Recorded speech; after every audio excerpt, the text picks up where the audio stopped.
Another month and another big show for Tokyo Joshi Pro Wrestling, taking place in Kurikan Hall, making this the first year the company has held shows there in consecutive months. The event Positive Chain has a match card with all belts on the line and some special matches on top of it, making me more excited for this show than the last Kurikan event. So, as I always do, let's run down the card and get everyone up to date.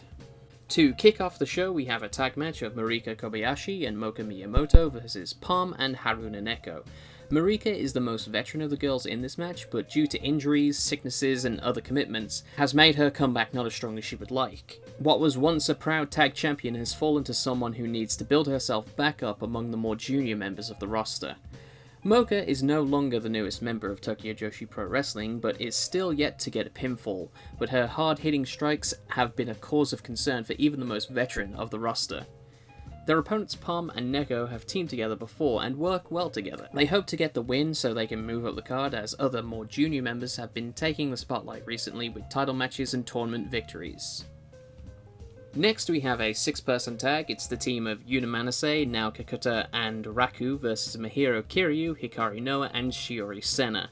After trying their hardest but failing against Bishkigun, Sena and Hikari are continuing to team together so that they can get stronger as a team, so that won't happen again. Their third teammate, Kiryu, is also hoping for the win after having lost 2 big matches recently, one against international champ Kamiyu, and then again to the Bakuratsu sisters for the tag team championship. The victory will not be easy as their opponents are quite formidable. Yuna Manase is back for another guest appearance since leaving for Ganbare Wrestling. Whenever Yuna has come back, she is not only on the winning side, but she is the one to get the pin. Now Kakuta has not been pinned yet since debuting for TJP, and it was actually Yuna that trained her in wrestling, making them have a strong cohesion as a team. Raku, on the other hand, may be the weakest link in this team, but she has been known for explosive offense and busting out new moves at a moment's notice. After that, it's a tag match of the Magical Sugar Rabbits versus main event Suzume and Arisu Endo.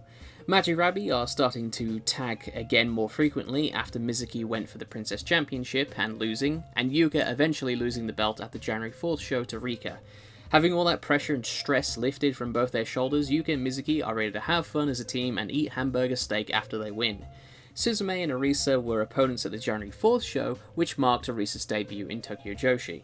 Since then, Arisa has been on the losing end of all her matches, but she has been gaining lots of experience by facing the biggest stars of TJP one after another.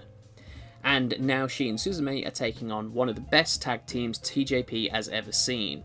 Suzume is progressing in Tokyo Joshi step by step. She is taking on more senior responsibilities, such as going for title belts and more recently debuting Arisa. Suzume and Arisa are no doubt focused to get the win no matter what, while Magirabi will probably be happy to be teaming together and having fun, which may be the deciding factor. Then there is a special tag match of Miyu Yamashita and Maki Ito versus Neo Bishkigun. Miyu and Ito have been facing each other and teaming together back and forth since the end of 2020. Most recently at the January 4th show, Ito and Miyu faced in an absolute classic of a match, with Miyu almost losing to Ito a number of times, but after the most brutal skull kick I've ever seen left Ito unable to get to her feet, Miyu was then declared the winner. Afterwards, Miyu went for the fist bump, but instead of Ito flipping her off, returned the gesture, showing the respect that Ito and Miyu shares. As Ito does, she bounced back in no time and wanted another tough fight, and so demanded a handicap tag match against the newly returned Neo Bishkigun. Ito was told that a handicap match with Bishkigun would be too unfair for her, and she would need to find a partner. So she stormed backstage and found an unaware Miyu and declared her as her tag team partner, and so Pop Team Epic has reunited. While Miyu is not too thrilled to be forced into a tag match, she has been meaning to settle the score with Saki-sama, after all the losses that Saki-sama has caused her. Unfortunately, Ito may be way in over her head, as she finds that Bishkigun don't exactly play fair. After a match, Ito was exclaiming how strong Miyu and her were after their fight in January 4th. However, Bishkigun ambushed the both of them, May St. Michelle attacking Ito with her silver platter, and when Miyu attempted to save her, the silver platter seemed stronger than Miyu's kicks. For added insult, Saki-sama hit Miyu with her rose and dared Miyu and Ito to deny their fate, and that Miyu and Ito are not even the appetizer for Bishkigun's main course. Backstage, Miyu had to calm down a sobbing Ito, who had never faced Bishkigun before and feels foolish for being so unprepared. Miyu cheered her up, and now the two are determined to get revenge on Bishkigun and change their fate. Next is the tag title match. It's the Bakuratsu sisters versus the team of Shin, Ultra Shoko, and Hyper Misao. The Bakuratsu sisters are having the time of their lives after winning the tag belts, and after defending them at January 4th against another champion, feel invincible. But are they prepared for some ultra hyper justice? Also at January 4th, Misao and Shoko had to find the 2 golden tickets in a gacha capsule whilst Also at January 4th, Misao and Shoko had a find 2 golden tickets in a gacha capsule whilst tied together match, the loser of which would have to change their name for a month. Shoko unfortunately couldn't find a second golden ticket and so lost. Misao already had a name picked out for her, Shin Ultra Shoko, her new crime-fighting sidekick. Shin Ultra Shoko makes her way to the ring in a red mask and matching tracksuit, and proclaims everything is okay now, as she is here.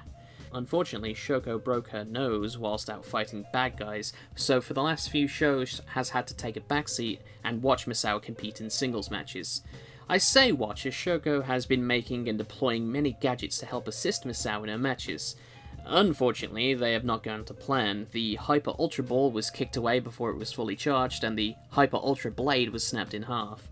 With these setbacks and Misao and Shoko being unable to wrestle as a team makes them the biggest underdogs in the history of anything. After that is the International Princess Championship match of Yuki Kamifuku versus Mirai Miyumi. Kamiyu has been doing what she does best, beating up-and-coming rookies and looking good while doing it. The next challenger for the belt is powerhouse Mirai Miyumi. Mirai confronted Kamiyu after winning against her in a tag match and wants a shot at the title. Kamiyu asked if Mirai knew what this belt represents. Mirai does, and she wants to win it to show off TJP to the rest of the world. Kamiyu accepted the match, but only at Kurikan Hall, as it is a well-known landmark for a country girl like Mirai.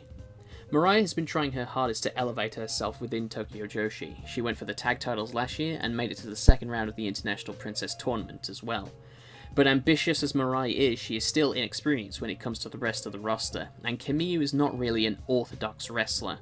Kamiyu might become overwhelmed by Mirai's strength, but if she can keep her away with her long legs and maybe do a bit of eye-poking, Kamiyu can halt the rise of this young upstart and be the representative of Tokyo Joshi to the rest of the world. Finally, it's your main event for the Princess of Princess Championship. After losing her chance for the Princess title 2 years ago, the White Dragon now has the white belt after beating Yuka on January 4th. As she was celebrating, Miyu Watanabe entered the ring to congratulate her, but also to challenge her for the belt. Miyu and Rika were previous tag champions, being the longest reigning champions in the belt's history. Miyu learnt so much from Rika during that time, and now wants to surpass Rika. This match is a big deal for me, as it shows the generations of Tokyo Joshi are changing. The debut of the Up-Up Girls was a clear divide in the old guard of TJP and the newer rookies, and while the Up-Up Girls have gone for and won other belts in the promotion, the white belt was always something that they weren't ready for yet. Miyu challenging for the belt is a reflection of the passage of time of all others that have come before and those who will follow after. The next generation of Tokyo Joshi is underway, and Miyu will be the one leading the charge. Positive Chain will stream live on Wrestle Universe on the 11th of February, and as a quick plug, here are some other matches from this month you should check out. There is the Chris Brooks English Only 2. Chris has been doing a lot of hard work in DDT as well as Tokyo Joshi to bring in an English audience and bring about changes within the companies to make it easier for them. The Chris Brooks show will feature matches with wrestlers from TJP, DDT, and Choco Pro, and Ancient Future Egypt. There will be a match with Chris Brooks teaming with Miyu against Ueno and Shunma, Takashita versus Choco Pro's Akai, and finally Hyper Misao versus the revived Mecha Mummy. Then on the 14th of February, during the Kawasaki Strong Show, there will be a Super Joshi War match. The match will feature DDT's only female wrestler, Saki Akai, and Ice Ribbon's ace, Maya Yukihi, versus Death Idol, Miyako Matsumoto, and Sayori Ano. So, February is looking like a great month indeed. Thanks for watching, and I'll see you next time. Ta-ta.